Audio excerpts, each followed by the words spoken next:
राजा खड़क सिंह को कद्दू बहुत पसंद था। वो रोज सुबह कद्दू का सूप पीता था। एक बार सुबह का समय था। अचानक राजा जोर से चिल्लाया, मेरा कद्दू का सूप कहाँ है? जब तुम्हें पता है कि मुझे सुबह आंख खुलने के साथ अपने सामने कद्दू का सूप चाहिए होता है, तो रोज इसे लाने में देर क्यों होती है?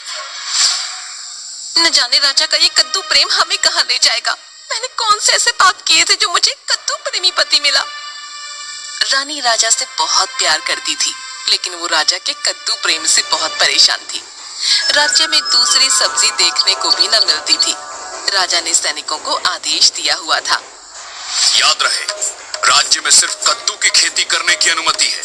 अगर कोई कद्दू के सिवा किसी और चीज की खेती करेगा तो उसे राज्य से निकाल दिया जाएगा और उसके सारे खेत हमारे खेतों में मिला लिए जाएंगे। अब तो राज्य में हर तरफ कद्दू ही कद्दू दिखने लगे और फिर राजा का जुनून इतना बढ़ गया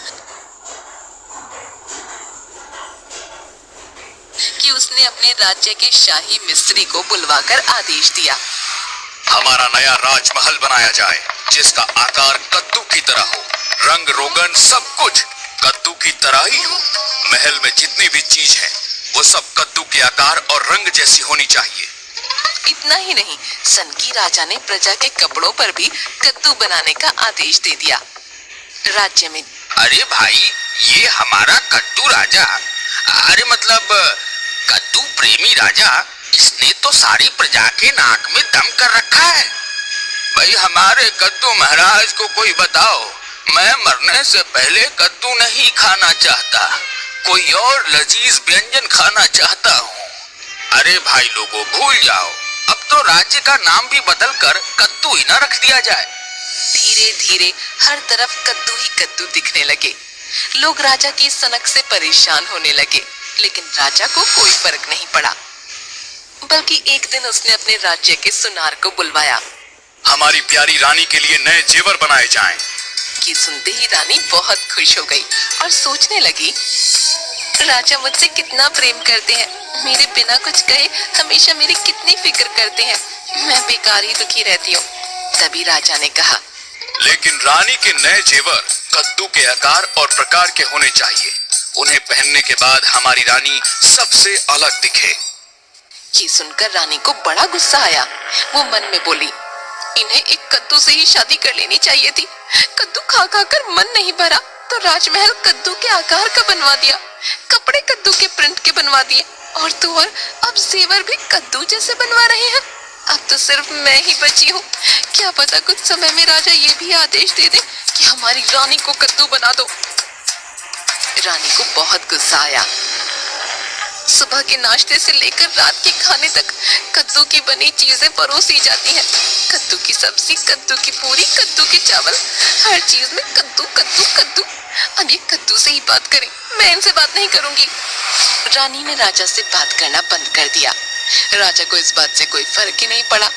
एक सुबह राजा फिर चिल्लाया, आज मुझे कद्दू का बना कोई नया व्यंजन खिलाया जाए। जी महाराज, जैसी आपकी आज्ञा। सेवक रसोई में जाकर बड़बड़ करने लगा। सेवक मन ही मन कहने लगा कि राजा एक दिन अपने साथ साथ मुझे भी पागल कर देगा। अब रोज इसे कद्दू के बने नए व्यंजन कहाँ से खिलाऊं? आज तो इसे मजा चखा के ही रहूंगा। महाराज, आज मैं आपके लिए कद्दू से बना बिल्कुल नया और बहुत ही स्वादिष्ट पकवान पेश किया है। आप इसे खाएं और बताएं। राजा व्यंजन को मुंह में डालकर मुस्कुराते हुए पूछता है, सेवक, तुमने ये क्या बनाया है? महाराज, ये कद्दू आपके लिए विशेष तौर पर मैं विदेश से मंगाया था। यह एक विदेशी कद्दू का सूप है, आपको जरूर पसंद आएगा। बेशक, हाँ, ये बहुत स्वादिष्ट है। तो मेरा इनाम महाराज। राजा अपनी एक अंगूठी उतार कर सेवक को दे देता है और कहता है, हम बहुत प्रसन्न हुए। आज से तुम शाही रसोइये के प्रमुख बनाए जाते हो। रसोई घर में दूसरा सेवक रसोइये से पूछता है, तुमने कब विदेश से कद्दू मंगाई? हमने तो ना पकाते देखा ना काटते। ये कोई विदेशी कद्दू नहीं है, आज मैंने महाराज को करेले का सूप पिलाया है। दूसरी तरफ महाराज भी सोच रहे थे, कद्दू का स्वाद कुछ करेले जैसा था, लेकिन कद्दू तो कद्दू है, मुझे हर हाल में पसंद है। रानी मैथिली की खिड़की पर रोज एक तोता आता था और रानी उसे कुछ न कुछ खाने को देती। पर उस दिन जब तोता खिड़की पर आया तो रानी ने उसकी तरफ नहीं देखा और ना ही उसे कुछ खाने को दिया। तोते ने आवाज लगाई, रानी, मेरी प्यारी रानी, आज मुझे कुछ नहीं दोगी? लेकिन रानी ने कोई उत्तर नहीं दिया। तोता उदास होकर चला गया।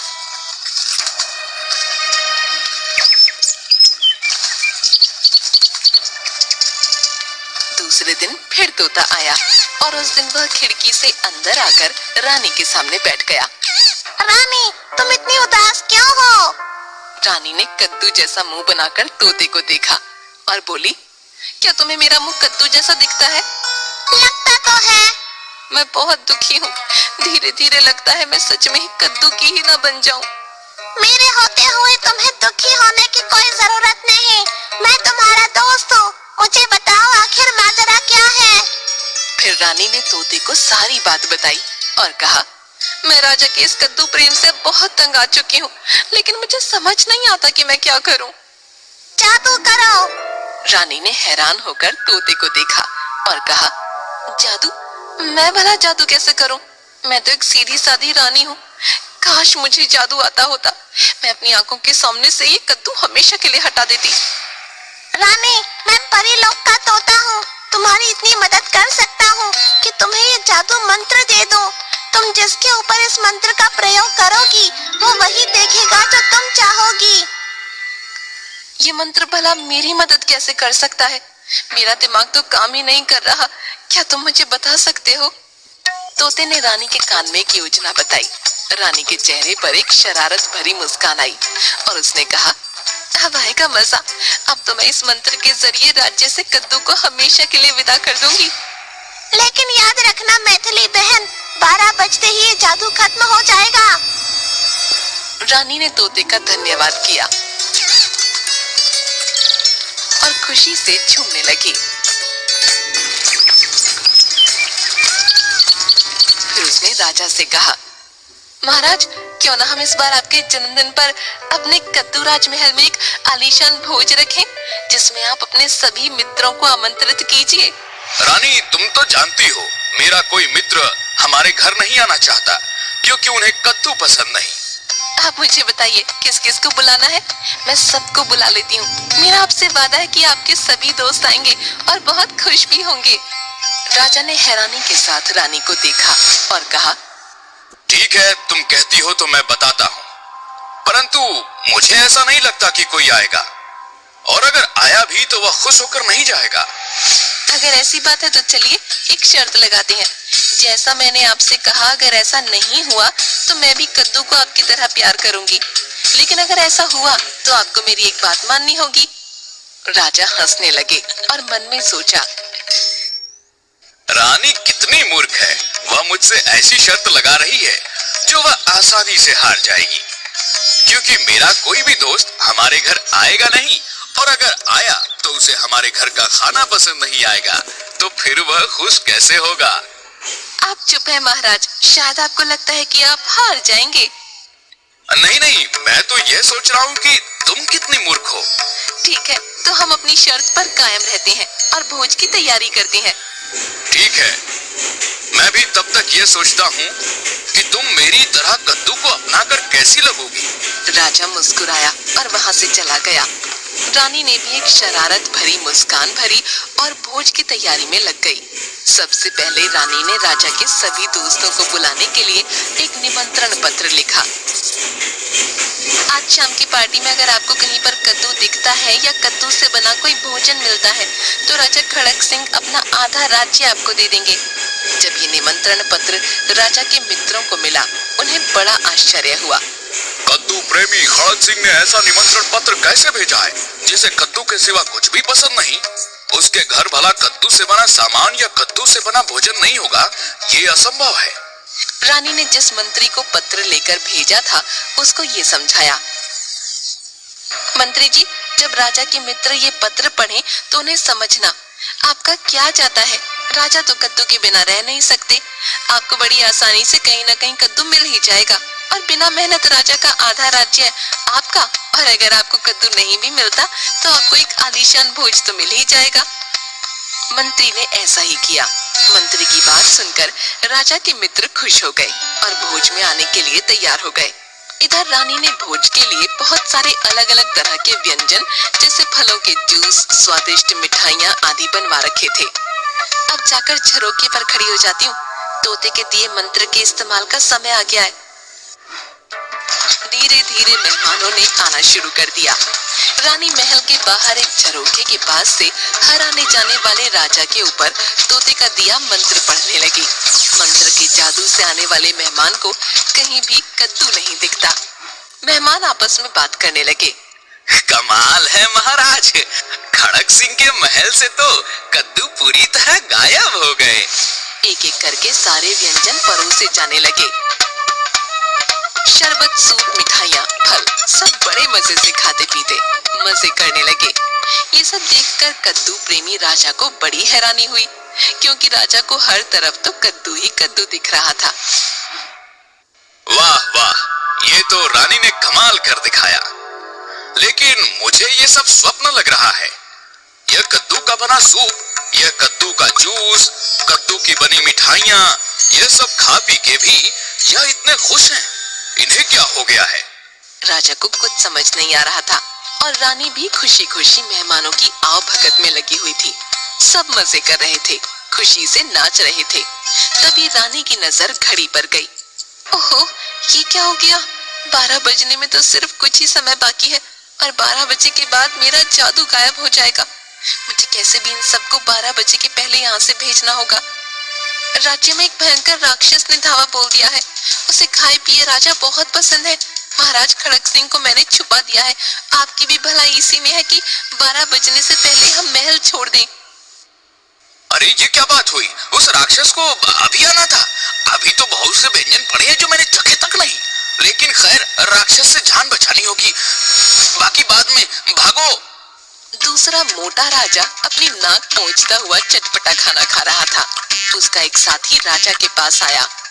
अरे मित्र, संयम रखे, बाकी बाद में खा लेना। अभी राक्षस ने हमला किया है, भागो। अरे मित्र, ये वाला व्यंजन खाओ, कसम पैदा करने वाले की पतीला चाट जाओगे। आओ आओ। मोटे मर यहाँ पे, मैं तो चला। अरे रुको मित्र, मैं भी आया। रानी की बात सुनते ही बाकी सभी मेहमान अपने अपने शाही रथों में बैठकर वहां से चले गए और 12 बजते ही रानी का जादू गायब हो गया। पर तभी राजा का एक मित्र जो अभी राजमहल के बाहर नहीं निकला था, उसके ऊपर से जादू गायब हुआ और उसने राजा के महल में सब कुछ कद्दू की शक्ल में देख लिया। उसे कुछ समझ नहीं आया कि क्या हो गया। अभी तो यहाँ कहीं भी कद्दू नहीं था, अब यहाँ हर तरफ कद्दू दिख रहे हैं। रानी ने राजा के मित्र को देखा और वह समझ गई। थोड़ा सा घबराई, लेकिन उसने अपने दिमाग को लगाया और राजा के मित्र से बोली, आपको पार्टी कैसी लगी? कहाँ, बहुत अच्छी थी रानी जी। लेकिन और खाना कैसा था? खाना तो बहुत ही स्वादिष्ट था। मुझे तो यकीन नहीं हो रहा है कि यह कद्दू प्रेमी राजा कद्दू के अलावा किसी और चीज के बने भोजन को भी खाता होगा। लेकिन हाँ, अब राजा पहले जैसे नहीं रहे, लेकिन राजा को एक बीमारी हो गई है। कौन सी बीमारी? हाँ, बड़ी भयंकर बीमारी है। राजवैद्य ने कहा है कि इस बीमारी का कोई इलाज नहीं। कैसी बीमारी? महारानी मुझे बताएं, शायद मैं कोई मदद कर सकूं। अब राजा को कद्दू से इतनी नफरत हो गई है कि अगर कोई उनके सामने कद्दू का नाम भी लेता है ना, तो राजा उसका सर धड़ से अलग करवा देते हैं। बड़ी बुरी बीमारी है ये तो। तभी तो हमने अपने राजमहल से कद्दू की बनी हर चीज हटा दी। उस रंग से मिलती जुलती कोई चीज हमारे महल में अब आपको नहीं दिखेगी। राजा के मित्र ने हैरानी भरी निगाहों से रानी की तरफ देखा और मन में सोचा, यहाँ तो सब कुछ कद्दू जैसा ही है, फिर रानी ऐसा क्यों बोल रही हैं? लेकिन तभी उसको रानी की बात याद आ गई कि अगर राजा के सामने कद्दू का नाम लिया तो वो सर को धड़ से अलग कर देगा। राजा के मित्र ने तुरंत कहा, हाँ, आपने बिल्कुल सही कहा। मुझे तो यहाँ कद्दू के आकार प्रकार जैसा कुछ नहीं दिखता। रानी समझ गई कि राजा का मित्र उसकी बातों में आ गया है। फिर उसने राजा के मित्र को आदर सम्मान के साथ विदा किया। अगले दिन सुबह। बताओ रानी, तुम्हारी कौन सी बात है जो तुम मुझसे पूरी करवाना चाहोगी, क्योंकि मैं शर्त हार चुका हूँ। सोच लीजिए राजा, आप मुझे अपनी जबान दे रहे हैं और राजा हमेशा अपने वादे पर डटे रहते हैं। तुम बोलो, तुम्हें क्या चाहिए? तुम कौन सी बात पूरी करवाना चाहती हो? मेरे पास तो सब कुछ है। आपने मुझे इतना कुछ दे रखा है और सबसे बड़ी चीज मेरे पास है आप, जो मुझसे इतना प्रेम करते हैं, मेरा सम्मान करते हैं, बिना कुछ मांगे बिना कुछ कहे मेरी हर इच्छा पूरी करते हैं।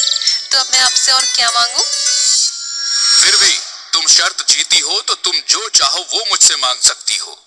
ठीक है, अगर आप मुझे कुछ देना ही चाहते हैं तो मुझे बस इतना चाहिए कि कद्दू मेरे जीवन से चला जाए, बस इतना ही, उससे ज्यादा कुछ नहीं।